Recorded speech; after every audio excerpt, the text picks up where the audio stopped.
Fox San Antonio's Jessica Headley. And I'm Ryan Wolf. Our greatest responsibility is to serve our Treasure Valley communities, the El Paso, Las Cruces communities, Eastern Iowa communities, Mid-Michigan communities. We are extremely proud of the quality, balanced journalism that CBS 4 News produces. But we are concerned about troubling, irresponsible, one-sided news stories plaguing our country. The sharing of biased and false news has become all too common on social media. More alarming, some media outlets publish these same fake stories without checking facts first. the sharing of biased and False news has become all too common on social media. More alarming, some media outlets publish these stories simply aren't true without checking facts first. Unfortunately, some members of the media use their platforms to push their own personal bias and agenda to control exactly what people think. And this is extremely dangerous to our democracy. this is extremely dangerous to our democracy. This is extremely dangerous to our democracy. This is extremely dangerous to our democracy. This is extremely dangerous to our democracy. This is extremely dangerous to our democracy. This is extremely dangerous to our democracy. This is extremely dangerous to our democracy. This is extremely dangerous to our democracy. This is extremely dangerous to our democracy. This is extremely dangerous to our democracy. This is extremely dangerous to our democracy. This is extremely dangerous to our democracy. This is extremely dangerous to our democracy. This is extremely dangerous to our democracy. This is extremely dangerous to our democracy. Predictive programming is the theory that mass mind control is being used to condition people through works of fiction to accept planned future events and scenarios.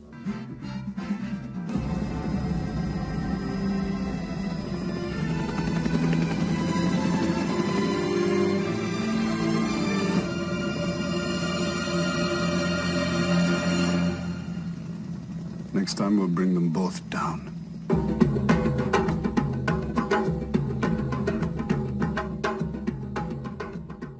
Details of pre-planned societal changes are intentionally revealed to the masses through various forms of media. The use of this type of foreshadowing is a means of minimizing the resistance to the foreshadowed events. Repeatedly exposing the public to the same specific themes should wear them down into a state of passive acceptance. By the time the said changes take place, in reality, few will even think to question the developments or rebel against them.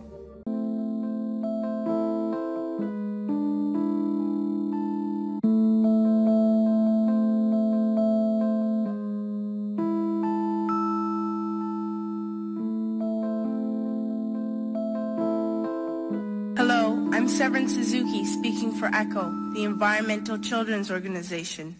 We're a group of 12 and 13-year-olds trying to make a difference. I shouldn't be up here. I should be back in school on the other side of the ocean. Yet you all come to us young people for hope. How dare you?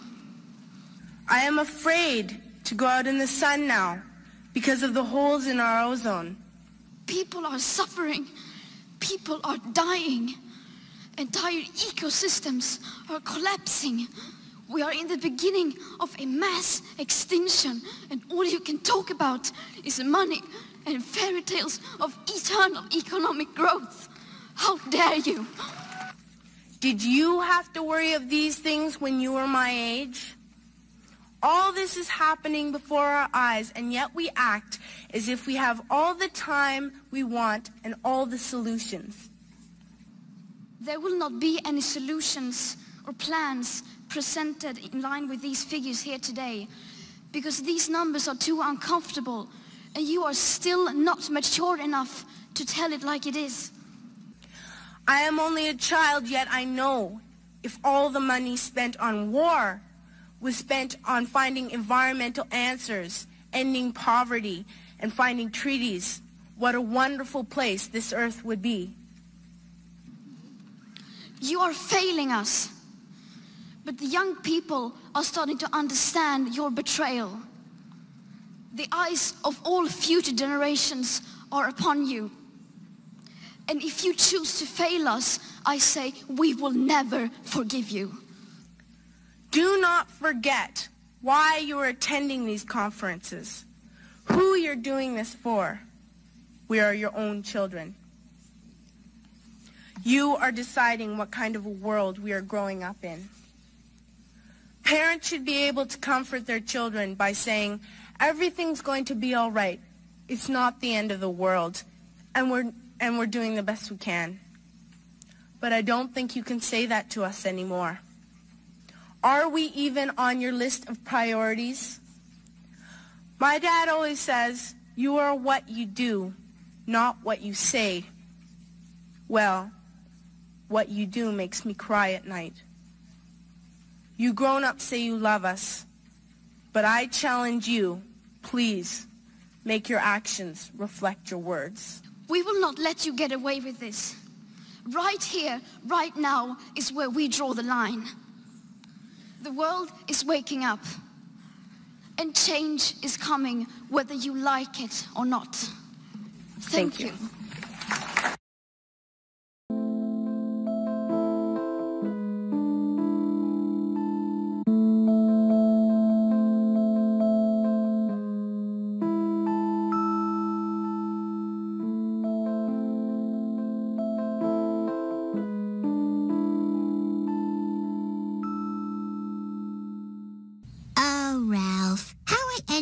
Optimism. There is no Springfield 50 years in the future.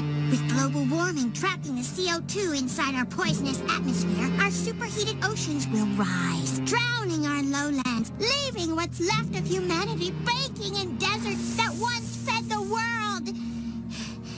And in the new Nineveh, darkness falls.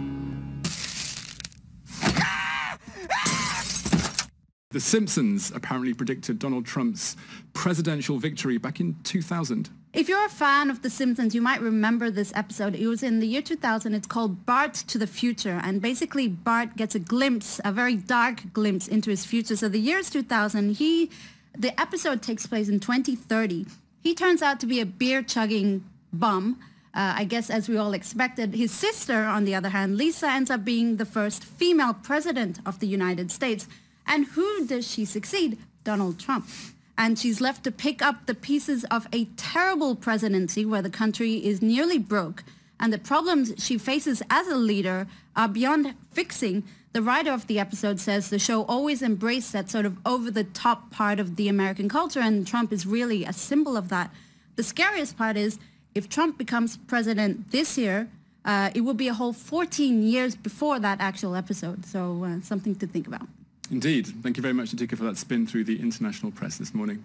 As you know, we've inherited quite a budget crunch from President Trump. How bad is it, Secretary Van Houten? We're broke. The country is broke?